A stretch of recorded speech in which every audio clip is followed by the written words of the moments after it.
রাসূল সাল্লাল্লাহু আলাইহি ওয়াসাল্লাম 40 বছর যখন নবুয়ত প্রাপ্ত হলেন, এই ইসলামের দাওয়াত, কালেমার দাওয়াত, লা ইলাহা ইল্লাল্লাহর দাওয়াত গোপনে গোপনে দিতে শুরু করলেন। তার যে কাছের মানুষগুলো, সেই মানুষগুলো বুঝায়া বুঝায়া আল্লাহ ওয়ালা বানানোর জন্য, আল্লাহমুখী করার জন্য বললেন। সর্বপ্রথম তিনি তার স্ত্রী খাদিজাতুল কুবরাকে দাওয়াত দিলেন। কি দিলেন? দাওয়াত দিলেন। খাদিজাতুল কুবরা রাসূলের প্রতি এত বিশ্বাস ছিল, স্বামীর প্রতি এত আস্থা ছিল, সঙ্গে সঙ্গে তিনি তার স্বামীর প্রতি বিশ্বাস স্থাপন করে কালেমা পড়ে মুসলমান হয়ে গেলেন। কতটা ভালো মানুষ হলে নিজের স্ত্রী তার স্বামীকে নবী হিসাবে মানেন। আমরা যদি আজকে যা বলি যে আমি তো অমুক পীরের মুরিদ হয়েছে, আজকে তিনি আমার খিলাফত দিয়ে দিয়েছেন, আজকে থেকে আমি খানকা তৈরি করে জিকির আজগার করবো, তুমি কি আমার এ কথায় রাজি আছো? বর্ণনা করার জায়গা পাও না। তোমার মতো মানুষরে গেলে আর খলিফা খেলাফত দিয়ে পাঠাই দিলাম, তুমি খানকা করবা। আমি মানসিক তোমারে বলি মানলেও, মানসিক তোমার বিশ্বাস মানলেও আমি তোমারে মানতেছি না, কারণ গোপন কথা আমি জানি। কি বলেন, ঠিক কিনা? বন্ধুর কাছে বললেন যে আমি হিরা পর্বতের গুহায় নবুয়ত প্রাপ্ত হয়েছি, আমার কাছে জিবরাইল আলাইহিস সালাম এসেছিলেন, সূরা নাযিল করেছে, ইকরা বিসমি রাব্বিকাল্লাযী খালাক।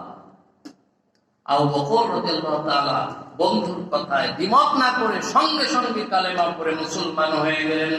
বললেন লা ইলাহা ইল্লাল্লাহ, লা ইলাহা ইল্লাল্লাহ, লা ইলাহা ইল্লাল্লাহ মুহাম্মাদুর রাসূলুল্লাহ সাল্লাল্লাহু আলাইহি ওয়াসাল্লাম। তাহলে স্ত্রী ইসলাম ধর্ম গ্রহণ করলেন, বিশ্বস্ত সহচর বন্ধু বর আবু বকর ইসলাম ধর্ম গ্রহণ করলেন। রাসূল সাল্লাল্লাহু আলাইহি ওয়াসাল্লামের চাচাতো ভাই সবচেয়ে ছোট বয়স তখন মাত্র 8 কি 10 বছর। আলী রাদিয়াল্লাহু তাআলা রাসূল সাল্লাল্লাহু আলাইহি ওয়াসাল্লামের বাড়িতেই থাকেন। আবু বকর ইসলাম ধর্ম গ্রহণ করলেন, মা খাদিজাতুল কুবরা ইসলাম ধর্ম গ্রহণ করলেন, রাসূলের বাড়িতে থাকেন। আলী রাদিয়াল্লাহু তাআলাকে রাসূল সাল্লাল্লাহু আলাইহি ওয়াসাল্লাম বললেন যে আমি নবী হিসাবে প্রেরিত হয়েছি। আলী রাদিয়াল্লাহু তাআলা ইসলাম ধর্ম গ্রহণ করলেন। এভাবে করে মুসলিমীয় কয়েকজন লোক রাসূল সাল্লাল্লাহু আলাইহি ওয়াসাল্লামের হাতে বায়াত গ্রহণ করলেন। রাসূল সাল্লাল্লাহু আলাইহি ওয়াসাল্লামকে নবী হিসাবে মেনে নিলেন। গোপনে গোপনে দাওয়াত দিতেন, যে কয়জন মুসলমান হয় সেই কয়জন মিলেমিশে গোপনে গোপনে দারুল আরকামে বসে বসে তাদেরকে তালকিনও দিতেন। 3 বছর অতিবাহিত হয়ে গেল। রাসূলের বয়স তখন 40 থেকে 43 বছর উপনীত হল।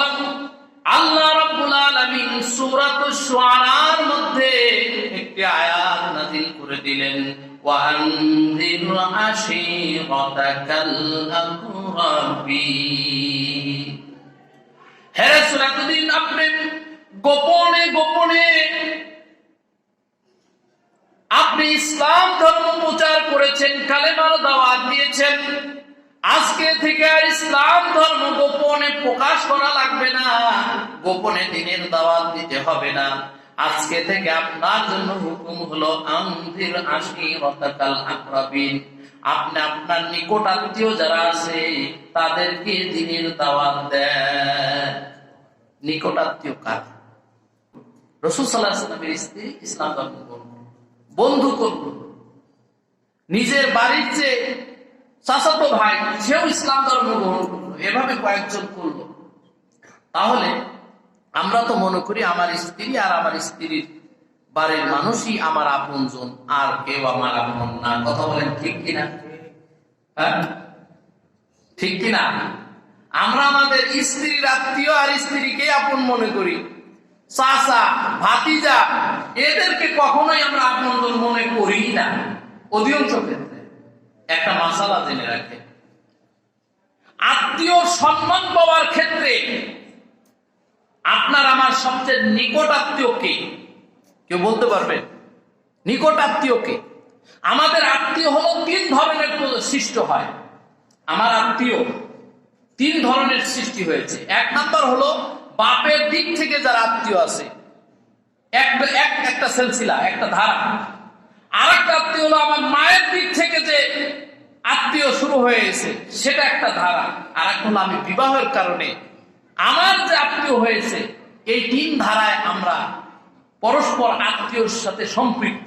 কথা বলেন ঠিক কিনা? বুঝাইছে আপনাদের? তো এই তিন ধারার মধ্যে সবচেয়ে সম্মান পাওয়ার যোগ্য কারা? আগে সম্মান পাবে, আগে কারা পাবে? হ্যাঁ, শ্বশুর বাড়ির আত্মীয়। হ্যাঁ, রাসূল সাল্লাল্লাহু আলাইহি ওয়াসাল্লামের জীবন আদর্শ দেখে পাওয়া যায়, সর্বপ্রথম যারা বেশি সম্মান পাবে,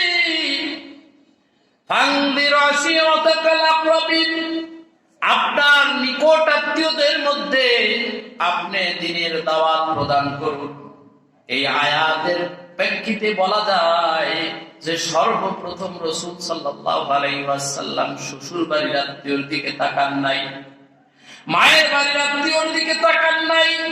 তিনি তার চাচাদেরকে লক্ষ্য করে বলেছেন, ইয়া সাবা, ইয়া সাব্বা, এভাবে করে ডাক দিয়েছে। আল্লাহ তাআলা নিকটাত্মীয় বলতে সর্বপ্রথম তার চাচাদেরকে বুঝিয়েছেন। আর রাসূল সাল্লাল্লাহু আলাইহি ওয়াসাল্লাম দ্বীনের দাওয়াত দেখবেন যে চাচাদেরকে আগে দিয়েছে। এই আয়াত প্রমাণ করেন যে আমাদের আত্মীয় হিসেবে সর্বপ্রথম সম্মান যারা পাবে, সম্মান পাওয়ার যারা সবচেয়ে অধিক নিকটবর্তী, তারা হলো আপন চাচা, তারপরে তার ছেলে মেয়ে, এইভাবে করে তারপরে মামারা, খালারা, তারপরে হলো শ্বশুর বাড়ির আত্মীয় স্বজন। সমাজ উল্টা গেছে, কি বলেন? না না, সমাজ কি আর সেই রকম আছে? আমরা কাদেরকে বেশি প্রাধান্য দেই? শ্বশুর বাড়ির আত্মীয়। এর পিছনে আমরাই দায়ী, মুরব্বী যারা আছে তারাই দায়ী। কিভাবে আমি এর যুক্তি দেই? আমি আমার ক্ষেত্রে বলি যে আমার দাদা যখন বিবাহ করছে, তার বাবার চেয়ে, তার চাচার চেয়ে তার শ্বশুর বাড়ির আত্মীয়দেরকে প্রাধান্য দিছে। আমার বাবা যখন বিবাহ করছে, তখন আমার মায়ের বাড়ির দিকের, অর্থাৎ তার শ্বশুর বাড়ির দিকের আত্মীয় স্বজনকে প্রাধান্য দিছে। আবার আমি যখন বিবাহ করলাম, তখন আমি আমার শ্বশুর বাড়ির দিকের আত্মীয় স্বজনদেরকে প্রাধান্য দিলাম। যোগটা পাল্টাই দিছে কি? আমরা নিজেরাই। কিন্তু হাদিস বলে চাচারা আগে সম্মান পাবে। প্রিয় হাজিরিন, যখন আল্লাহ তাআলা সূরাতুশ শুআরা 214 নম্বর আয়াত ওয়ানজির আশিরাতাকাল আকরাবিন নাযিল করে দিলেন, আল্লাহ তাআলা এই বাণী প্রাপ্ত হয়ে রাসূল সাল্লাল্লাহু আলাইহি ওয়াসাল্লাম মক্কার দুটি পাহাড় যারা হজ করতে গিয়েছেন, ওইখানে একটা সাফা আর একটা মারওয়া পাহাড় রয়েছে। রাসূল সাল্লাল্লাহু আলাইহি ওয়াসাল্লাম ভোরবেলা, অনেক মানুষ যখন ঘুমিয়ে রয়েছে, তখন তিনি ওই ভোরবেলা সাফা পাহাড়ের উপরে দাঁড়িয়ে ইয়া সাব্বাহা বলে আহ্বান করতে শুরু করলেন। আরবের যুগে একটা নিয়ম ছিল, যদি কোনো সুসংবাদ দিতে হয়, যদি কোনো দুঃসংবাদ জাতির জন্য থাকে, তাহলে যে ব্যক্তিটা আগে ওই সংবাদটা জানছে, তার জন্য কর্তব্য হলো ওই সুসংবাদ দুঃসংবাদটা জানার জন্য ওই সাফা পাহাড়ের উপরে দাঁড়াইয়া সাব্বাহা বলে ডাকতো। কি বলে? হে ভোর, হে ভোর বলে ডাকতো। এভাবে করে ডাকলে ওই আরবের মানুষরা একত্রিত হয়ে যেত যে মনে হয় কোনো সংবাদ আছে। আমাদের মধ্যে এই মিডিয়া তো ছিল না। একটা জিনিস হওয়ার আগেই ভাইরাল হয়ে যায়, আছে না? এই যে ভাইরাল, আগে কিছুকে ভাইরাল করতে হলে ওই সাফা পাহাড়ের মাথায় উঠতে হতো। রাসূল সাল্লাল্লাহু আলাইহি ওয়াসাল্লাম সাফা পাহাড়ের উপরে বসে উঠে দাঁড়ালেন। আর বলতে থাকলেন ইয়া সাব্বাহ ইয়া সাব্বাহ, হে ভোর হে ভোর বলে যখন ডাকলেন, এবং কি হাদিস শরীফের মধ্যে আছে, হে তার নিকট আত্মীয় যারা আছে কওমে মুহাম্মদ আব্দুল মান্নান গোত্রের লোকদেরকে ডাকলেন, পারলো না, তার প্রতিনিধি হিসাবে পাঠিয়ে দিল। যখন দেখতে পেল যে ওই সাফা পাহাড়ের উপরে দাঁড়িয়ে যে আহ্বান করছেন সে হচ্ছেন মুহাম্মদ, তখন তারা আরো আশ্বস্ত হয়ে গেল যে না জানি কোন সুসংবাদ আছে, না জানি কোন দুঃসংবাদ আছে। এই জন্য তারা নিজেরা আসতে না পারলেও তাদের প্রতিনিধি পাঠিয়ে দিল, প্রতিনিধি পাঠিয়ে দিয়েছে। দেওয়ার পরে তখন রাসূল সাল্লাল্লাহু আলাইহি ওয়াসাল্লাম উপস্থিত মণ্ডলীটিকে উদ্দেশ্য করে বলল, আপনারা আমাকে কেমন হিসাবে চেনেন? আপনারা, আমি যদি কোনো কথা বলি এটাকে আপনারা বিশ্বাস করে নেবেন। রাসূল সাল্লাল্লাহু আলাইহি ওয়াসাল্লামের কথা শুনে সমস্ত মানুষ সমস্বরে সমবাক্যে বলে উঠল, তোমার কথা তুমি যা বলবা আমরা মনে প্রাণে বিশ্বাস করে নেব, কারণ এই 40-43 বছর পর্যন্ত তোমার জীবনে কোনোদিন কাউরে ঠকানো কথা শুনি নাই, তোমার থেকে কোনোদিন কোনো অসার কথা শুনি নাই, মিথ্যা কথা শুনি নাই, তোমার থেকে কোনো উপকার ছাড়া অপকারী কোনো কথা শুনি নাই, পরামর্শ আমরা শুনি নাই, অতএব তোমার কথা আমরা মেনে নেব।